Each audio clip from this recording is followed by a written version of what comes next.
just do that. Okay, since we're at that point, I think that's fine. Let's do it. Yeah, let's make sure. Let's keep up with us. I think while we make our way out, and then we'll probably cut the part where we're actually going back and healing up and all that. Bull. Yeah. Doing it. What's up? Oh, I was just saying we're doing it. Oh, I just wanted to shout at it. I see. I got it. I figured it out. Or maybe we should just be running from these horrible fights. Take forever. Oh, that's a really bad fight. So many things. Oh, we strike first, and I spent the turn running. Cool. There's just And too we many failed. zombies, basically. We just failed on our preemptive strike run. Why would we be good at that? We're too blind to run. I think that's the thing. We're like running into each other. I hope that's the explanation. Otherwise, I hope so it's too. dumb. Oh my good golly. But Yeah. we'll figure it out. Yeah. I don't know. I've been doing that Diablo 3 thing. Yeah, it's very nice. Getting a new Season 3 wizard up to 70. Getting them up there. That's pretty awesome. Yeah. I've been working. I got my Crusader gained like 25 levels over the course of like a day on the console version because I was just like sitting there and listening to a podcast and just leveling up while Tracy took a nap and Nice. ended up going very quickly. That's awesome. I have such a backlog of podcasts. I think my last check of that folder, there were 38 hours of podcasts that I have not listened to in it, and that's just the stuff that I've remembered to download. I never got on the podcast train. Somebody I just met was like super into podcasts. Yeah, like I'm not like super into like a bunch of different podcasts. There's just a few specific ones. Yeah. And I'm bad about like listening to them regularly. So like, I build up these backlogs, and then I find really I hit a game that I like to play, but that I don't really care about listening to, and then I burn through podcasts really fast. That's really cool, though. I like that. It's kind of my ability. cycle. Yeah, totally. Music is like my work coping strategy, so it's kind of it's more out of necessity. You don't know why I'm so much more into spoken stuff rather than music, but I don't listen to a ton of music.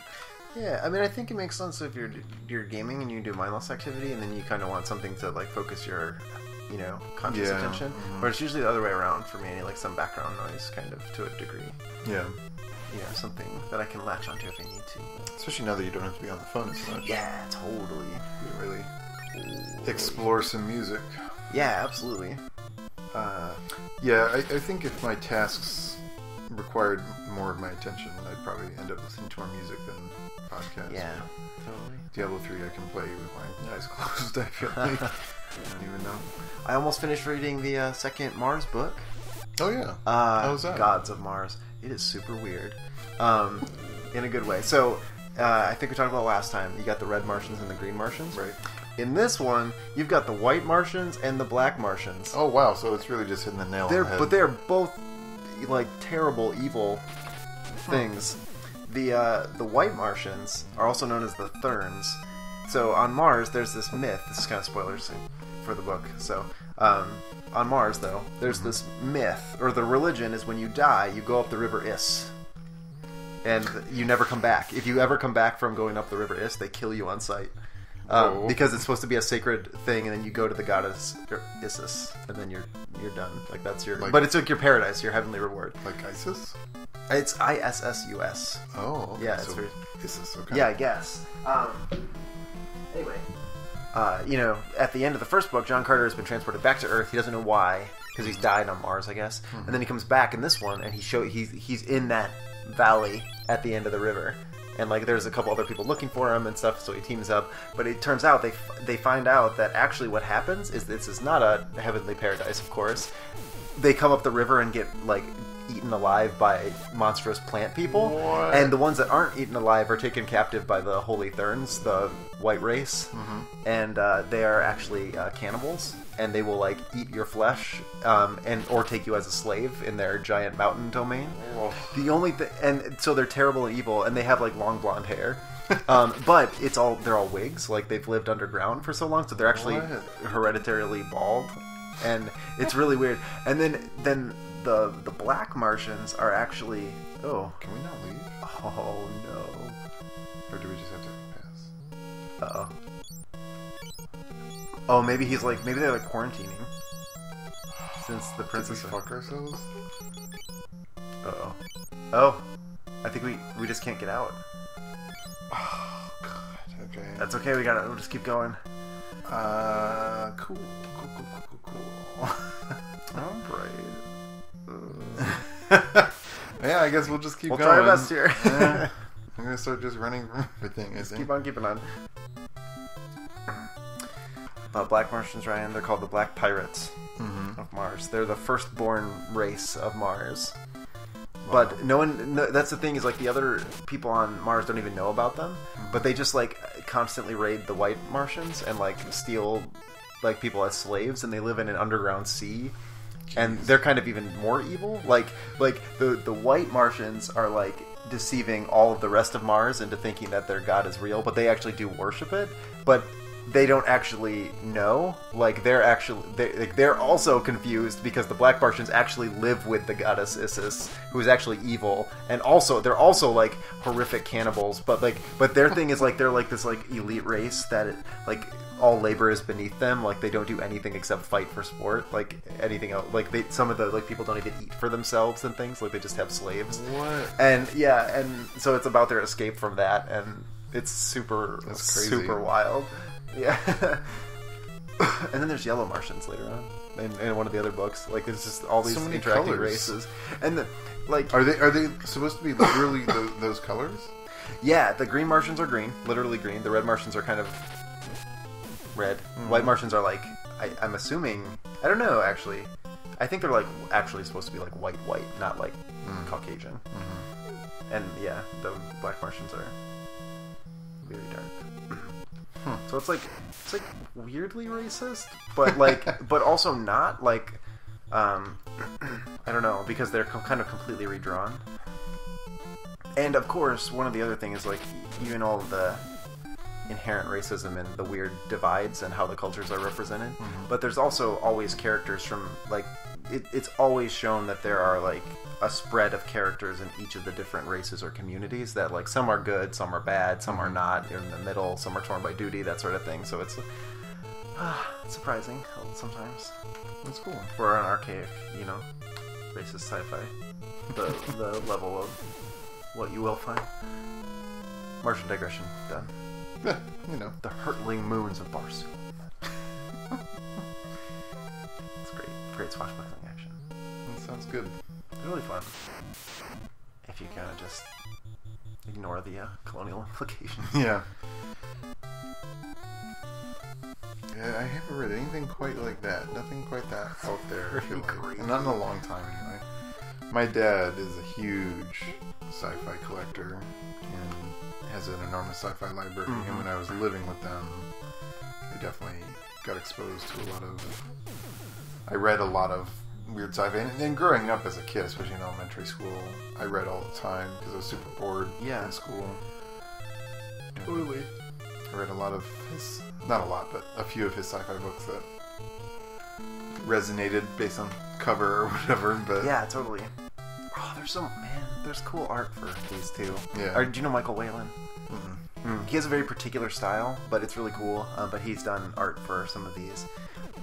But I swear to God, they're like, it blows my mind. Like, for something, the early ones were written in like 1912 or something. Yeah. But they're like psychedelic mind warping. Like, you could feel the fumes coming off them. Like, kind of like some of the stuff that's in these. Like, I don't know what the historical like precedent was for these books. Like, where did this come from? Yeah, I don't know. Like westerns and stuff maybe, but like it just seems like some of the, or like travelogue, you know what I mean, like visiting a strange land, like Utopia or something like that. But I don't know, wacky and wild. I'm trying to remember. I know I read, I believe they're by Stephen Baxter, the Manifold series. Ooh, I don't know that one. Based purely on the, what do you call that? The side cover? Oh, like the spine? Yeah, the spine cover or whatever. Okay. The art that was just on the really the side of the book you see on the bookshelf. Yeah. Oh, nice. Okay. That's pretty cool. Because I do judge books by their cover, I guess. I mean, sometimes it affects how you visualize it. Yeah. It's also why I read Dreamcatcher by Stephen King. Nice. Because the cover art looked cool. That's awesome. Yeah, I don't know. I read some Stephen King so far this year. I've never read any of his before, and I think I mentioned that already. Yeah. I have read very little. I think Dreamcatcher may be one other book. I'm not even sure what the other book would be, but not very much. Suffice to say. Stephen King liked the Ramones, so I have this like extra appreciation. Spiritual bond. Well, like in Pet Sematary, like there's like one of those sections of the book that starts off with like a Ramones lyric quote. Really? Like it's kind of cheesy, Wow. but also kind of great. Like at the same time, That's cool. I'm pretty into it. And then there's a Ramones song on End of the Century that mentions Stephen King. So I was like excited about the Little cross play. Yeah, and Roger Corman, who is the one who produced the Rock and Roll High School Ramones movie. So kind of cute. Rock and Roll High School was a trip. Rock and Roll High School is one of my favorite movies of all time. The Ramones were apparently such bad actors that they couldn't have like any lines. So like I think one of the only scenes that they're in where they actually talk is like after their concert, like, and they go to visit them backstage, and they're just like, "Pizza's here, guys," and they're like, "I'd like a slice," like Johnny or something, and Joey's just like, "Oh, pizza," and then they're like, "No pizza for you, Joey," and then they just like feed him like, "You need to eat your like seeds or something," and they just like shove like seeds down his face. I don't know, it's so weird, and then just... It's a great movie. That's like a cheer up movie. It is pretty goofy. Yeah, Riff Randall's like my hero. That's my movie of the. I'm not trying to horn in on your. Yeah. That's my second movie of the session. You have 1,000 things of the thing. I know. I really like Rock and Roll High School. You have a rich media background. I do. It's good. Yeah. You're a ravenous consumer Yeah. of the medias. It's true. Oh man, I feel like we need to talk about CSI Cyber. Yeah, we do. That was a real thing that we watched. That torn was not between, just a fever dream. Like laughing and also like feeling like immense there were so pain. many moments where you just turned back to me with your mouth hanging agape, like, oh. That's because I don't know. I guess it's a CBS thing. It's so crazy. CSI If you Cyber. have not taken the opportunity to watch an episode of CSI Cyber, you should. We watched the one, I think it's the 8th episode, where there's a bomber who somehow his bombs have fucking They don't even doesn't make tablet sense. computers on them, and like if enough cell phones are nearby, they explode, sort of. Except he seems to already know exactly who's gonna. It didn't make any fucking sense at all. It was. This show was so crazy. The important facts that you need to know about it are that one of the leads is James Van Der Beek. James Van Der Beek and Lil Bow Lil Wow. Bow Wow, or just Bow Wow. Just Bow Wow now, excuse me. He's not Lil anymore. There's a holodeck. There is a holodeck with great acting. Great holodeck acting. There's a line like, "Hey, maybe one of these days we should get together and play that new first-person shooter." Yeah. Bow Wow tries to say first-person shooter, but instead says first-person shooter, and it is... we can't do it justice. It is... No, it was more just like one of those like, "Hello, I would like to play kid activity with you. I am one of the kids." Maybe we could go to my house later and play the newest first-person shooter. It's like horrible Perhaps you... robots trying to be humans. Like, I don't know. Ryan, perhaps you would like to enter my home later in the evening and enjoy an alcoholic beverage. It was super And wild. a light though. snack. I mean, like, they would... yeah. There were just some wild things going on in that movie. Like, they were, like... Like, everyone is just, like, hacking and, very like, sternly, not shutting like, down. yelling their lines at each other. Like, for no reason whatsoever. Yeah, come on. This is getting... Like, we opened up down here a little bit, by This the is way. a lot of shit. Oh, there's so many, like, dead just wandering. Yeah, it's weird that this place is just full of undead, but I guess it's kind of their approach, their military Maybe tactic. this was occupied not by the Empire originally, as like a fueling station for like, I'm making all of this up, for like Sid, or the non-Parmesians, and they killed everyone and just reanimated the corpses and let them wander around. That sounds like totally like the Empire. Pretty metal. Indeed. I don't like this. I don't like anything that's going on. No. But yeah, CSI Cyber is hilarious. Like, the funniest thing about it was that, like, I heard the idea about the show. Yeah. And I was like, there's no way this could be good because the hacking scenes from cop procedural shows are always the worst, and making a whole show about it is going to be terrible. But instead they made it just more about, like, traditional crimes executed with technology, but in the process still retained all of the, like, ridiculous, like, NCIS, two people hammering on a keyboard at the same time, like, interpretations of what technology means, and, like, oh man, I don't know, it's just a super trip to watch. Then when they confronted the guy, like, the, you know, terrorist, I guess. Yeah. Like, he was in, like, an apartment, but he had no computer, and he was just manufacturing bombs on a desk, but it was covered in mannequin heads and wigs for some reason. No. And he wasn't wearing a wig or anything. No. Like, it was very strange. I'm not really sure. Yeah, that's an unsolved mystery. It was. Maybe, yeah. Did I ever tell you about Tombs of the Blind Dead? No, I don't think so. Really? Maybe. Oh, I love the Tombs of the Blind Dead movies. They're probably like my... Oh, they're so great. If they're movies, I don't think so. Oh, I was originally... I when you first said that, I was like, maybe like a D&D campaign? No. I know it sounds like it, right? No, they're like some of the first and most unique of the post-Romero zombie movies from Spain. They're very atmospheric and creepy.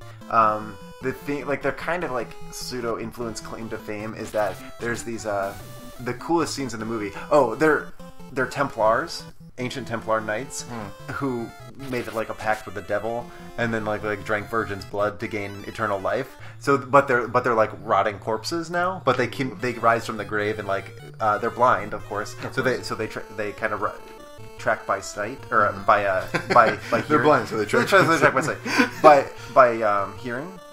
But they ride their horses like out of the grave, and it's like this it's shot in like half motion, so they like do the slow like ethereal gallop. It kind of influenced the Nazgul ride in Fellowship of the Ring. They're really cool atmospheric movies. The only blemish for me is exploitation movie. It's difficult to forgive, but the first three movies, like, of course, all feature a gratuitous rape scene for no reason, because it's like an exploitation, you know, trope, right? Which is really fucked. But you got a trident. Cool trident. But the last one, Night of the and a gauche. I believe that's a main gauche. Yeah, I think you're right. Or spelled weirdly.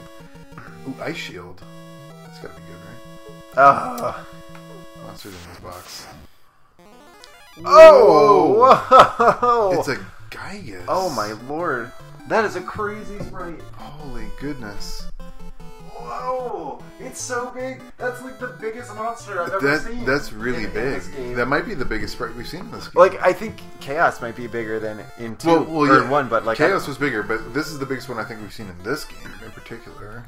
It is huge. Wow. This looks a little dangerous. I hope we don't wipe here. I hope not. I'm gonna see what I can do. And kill this mage first. Yeah, absolutely. Otherwise it's gonna really fuck us up. This is something else though, huh? Like, I didn't expect this. I'm not surprised by Monster in a Box necessarily, but I am a little bit surprised by Unique Monster in a Box. Like, we haven't had that since, what was that? Semi-Cave? Yeah, with the turtle. Yeah. If the cage is just gonna... if the mage is just going to cast fire, then I'm happy with that. Blind is the problem, because it's really hard to heal that in battle. Yeah, absolutely. Oh, okay. Bad news, Bears. Okay, so you gotta nuke this guy. Yeah. Okay. I wonder, I don't even know what you do there.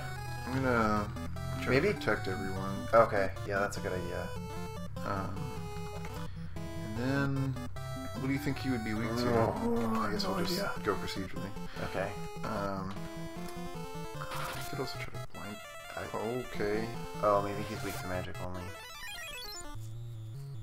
Oh, sweet lord. This is something else. I hope we don't wipe. I also hope this. Okay. Okay, so Guy can take a hit at least. A hit. And Okay, and magic does damage to him, so we just gotta keep Guy alive, I think is the trick. But yeah, just have Fury and heal, I guess. But Fury only has 2 more casts. Oh. Okay, we're gonna try out fire, see if it does any better. Guy could heal himself. That's true. Maybe just keep him alive because he needs to take the. Well, he's dead. Oh, he's dead. Cool. Good. This might be a bad. Yeah. There he is. Yep, he's got 750 hit points. Optional boss is how he's described. Oh, great. Oh, wow. Don't know what to do here. I'm just gonna try to kill him. Sounds good. Fire did slightly more than ice, not much more. See if he's weak to bolt. Okay, didn't work. And Ray's dead. Oh, that's a solid wipe. Cool. Super cool. The coolest. There they go. Oh, you get stuff when you kill him. Well, it's because I invoked. Wow. God damn. That's Final Fantasy 2 for you. That's Final Fantasy 2 for you. Alright, well, we'll see you in a few minutes. We're going to figure out what we're going to do and get back with you.